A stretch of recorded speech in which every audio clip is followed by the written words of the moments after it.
Vishnupathi புண்ணியகாலம் August 17ஆம் தேதி திங்கட்கிழமையா அல்லது August 18ஆம் தேதி செவ்வாய்க்கிழமையா? இதில் நிறைய பேருக்கு சந்தேகங்கள் இருக்குது. அந்த சந்தேகத்துக்கு என்ன பதில் கொடுக்கலாம் அப்படின்னு பார்க்கலாம் வாங்க.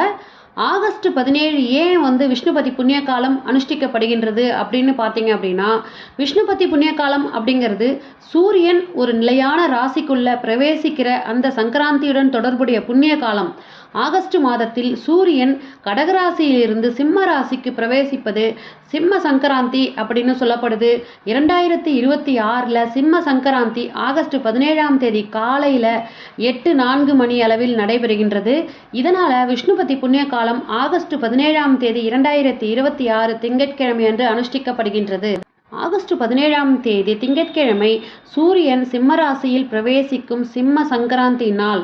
அதனால் இந்த நேரத்தை தான் நம்ம விஷ்ணுபதி புண்ணிய காலம் அப்படின்னு சொல்கிறோம். இதனுடன் தொடர்புடையது தான் இந்த விஷ்ணுபதி புண்ணிய காலம். அதனால் ஆகஸ்ட் 17ஆம் தேதி பெருமாள் கோவிலுக்கு போயிட்டு நம்ம கொடிமர அந்த வழிபாட்டை நம்ம 27 பூக்கள் வைத்து கொடிமரத்தோடு சேர்த்து நம்ம ஒவ்வொரு பூக்களாக வச்சுட்டு நம்ம அது நட்சத்திரங்களுடன் தொடர்புடையது 27 பூக்கள் அப்படிங்கிறது. இந்த விஷ்ணுபதி புண்ணியகாலம் அப்படிங்கிறது அதிகாலை, அதாவது ஆகஸ்ட் 17ஆம் தேதி அதிகாலை 1:30 மணியிலிருந்து நம்ம 10:30 மணி வரைக்கும் இருக்குது. இந்த காலையில் 6 மணியிலிருந்து 10:30 மணிக்குள்ளாக நீங்கள் உங்கள் வீட்டுக்கு பக்கத்தில் இருக்க பெருமாள் கோவிலுக்கு போயிட்டு துளசி தலங்களால் பெருமாளை அர்ச்சித்து மகாலட்சுமி தாயாரையும் செவ்வரளி பூக்களால் நீங்கள் அம்பாளை அர்ச்சித்து அதுக்கப்புறம் நீங்கள் கருடாழ்வாரையும் நாளைய தினம் தரிசனம் செய்வது சிறப்பு. ஏன் அப்படின்னு கேட்டிங்கன்னா, நாளைய தினம் கருட பஞ்சமி. நீங்கள் போகிற பெருமாள் கோயிலே கருடாழ்வார் சன்னதியும் இருக்கும்.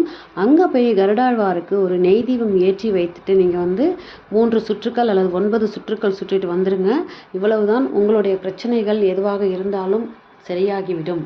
இந்த விஷ்ணுபதி புண்ணிய காலத்தினுடைய கொடிமர வழிபாடு பற்றி ஆல்ரெடி நான் ஒரு பதிவில் கொடுத்துருக்கேன். தேவைப்படுறவங்க நீங்கள் அதை செக் அவுட் பண்ணி பாருங்கள். மீண்டும் அடுத்த பதிவில் சந்திக்கிறேன். நன்றி, வணக்கம்.